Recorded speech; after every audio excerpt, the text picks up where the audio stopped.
What kind of drill should I use and when should I be using it? This is a question that as a beginner machinist, you are going to have to figure out, and we're going to try to get to the bottom of it today.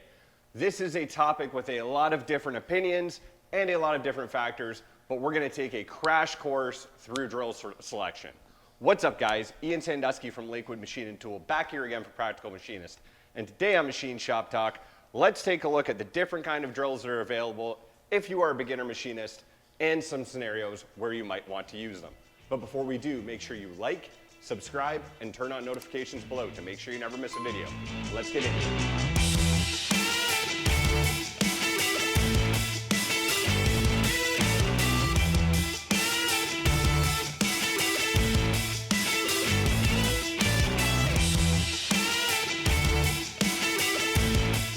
Okay guys, so as promised today, we're going to be taking a very beginner's, very general crash course through drilling. This is going to be geared towards people who are fairly new to the trade or interested in getting into the trade. So if you are more advanced or you've been doing this for a few years, this is probably going to be all old hat for you, but stick around, you might have some fun anyway. When it comes to drilling, just to give a quick overview, a lot of people may not realize, especially if you're new to the trade, that drilling, obviously making holes in workpieces, is actually one of the fastest material removal rate operations you can do. It's a fantastic thing to do for trying to get material out of an area quick. If you're doing a big square feature that's a bore through a part, drilling out that bore is going to be the fastest part of that operation for you. It's a great thing to have a handle on because as a machinist, we always joke and say, what do you do for a living? I make metal with holes in it. You're going to be drilling every single day. So let's take a quick walk through some of the general classes of drills and when you may want to use them. So let's start off with the old job shop special. This is a high-speed steel twist drill. It is black oxide coated. You will see these without black oxide coating. But this is going to be your bread and butter in most scenarios, in most shops, especially if you are a job shop like mine. These are used so frequently because they can work in just about anything. Secondly, they're cheap. These are cheap enough that you can have what's called a drill index. So we have cabinets full of these things with every single size of drill, and you can have 5 of each size sharpened, ready to go new on the shelf for very little money.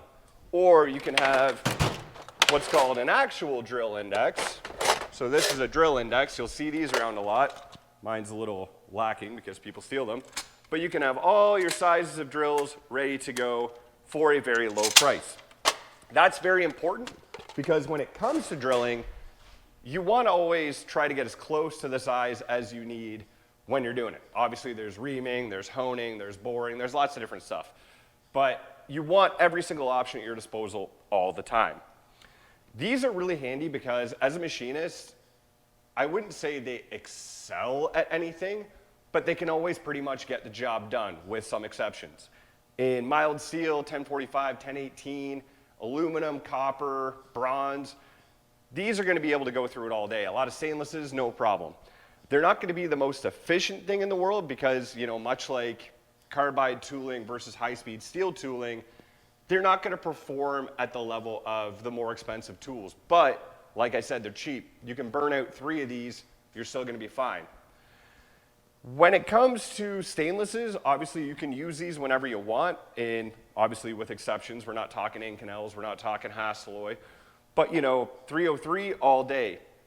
Materials like 304, 316, the work hardening, tougher stainlesses, you can still get away with using these, and we do it quite frequently, but these drills will wear out. And when they wear out, they get dull. And when they get dull, they rub.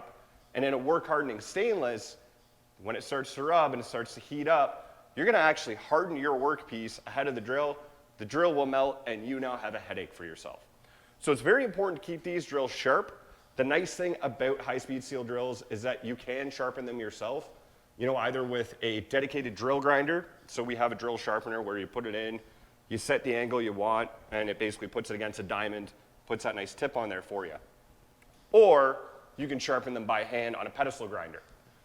This is a skill that I highly recommend you learn. I feel like they stopped teaching it in trade school at some point, but learning how to sharpen your own drills on a pedestal grinder is very, very important, especially when you get up to some of the larger sizes of drills that you may not have a sharpener for. Knowing how to relieve that edge, put the right angle on that is going to be a skill that serves you very, very well. As a general rule of thumb with these kinds of drills, you want to keep them as short as possible for the application. So if you're drilling a 3-inch hole, you might need to use a 3-inch drill. But if you're drilling a 1-inch hole, you don't want to use a 3-inch drill if you don't have to. The reason is that these drills can wander. Obviously, the bigger and larger diameter they are, the less they're prone to wander. But if you're drilling a 3-inch hole in one shot with a 1/8 drill bit, the top of your hole may be here, the bottom, exaggerated, may be over here. That drill is going to flex and wander as it goes through. There's mitigation strategies for this. There's a lot of ways around it. But as a general rule, you want to keep that drill chucked up as short as you can and use the shortest length of drill bit for the job that you can. After these, these are your kind of, you could throw these at any job and it'll probably work. The next kind of drill we should look at are carbide drills. So this is a carbide drill. Hold that up so you can see. Very heavy, very hard. This one is old and has been destroyed, but you get the idea. These are the kind of next step up for drills. Now, the big advantages to these is much like carbide tooling versus high-speed steel tooling, these are made out of a way harder, way stronger, way more dense material. So you can push them way harder than a standard, twist drill. These can do hardened materials. So if you're doing, either pre-hardened stuff, whether you're doing a lot of, these really excel when you're doing a lot of parts. These will not break down and wear down as quick as a high-speed steel drill. So using them for lights out machining applications, high production, where you really want to harness that production, get that cycle time down because you're doing a lot of parts, these are going to be your friend. The downside is they are exponentially more expensive. Unless you're in a shop, a high-end aerospace shop or a shop that does a lot of one kind of thing, you're not going to typically go and find a huge drill index of every size of drill in your shop that is carbide. It's just too much money. Not like end mills, where you can use one end mill to do 5 different sizes of holes and you can use them for facing and profiling. A drill pretty much only does one size. So it is expensive to have a lot of them on the shelf. That said, they are amazing when you need them. They do typically have, a lot of them have these coolant channels through them. So that means you can actually run your through spindle coolant through the drill and get the coolant right to the tip where you need them. Very, very handy. It gets chip evacuation coming out, keeps the tip cool. If you ever get a chance to use one, you're going to have to relearn how to drill almost because they perform so much better than a twist drill. The other application where they are really, really good is really deep holes. So this is a very long version. This is a Walter. You can see it actually has through spindle coolant as well. But I've seen drills like this at this diameter drill up to 2 feet deep in the right hands without wandering. They don't have the same amount of flex to them. It's carbide. It's very hard. So it's a good tool to have in your toolbox when you need it, especially if you're taking a job to the next level.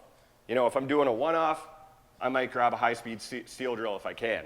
If I'm going into production and I want to harness every second of that spindle, I'm going to look for a carbide drill. The next kind of drill we should look at here is the carbide tipped drill. So you can see this here. A lot of brands make them. It's got that carbide insert right on the end. Some of these have a screw that holds it in. Some of them have a twist function. It is a chunk of carbide on a steel body. These also have through spindle coolant.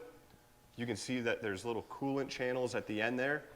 These are kind of the best of both worlds.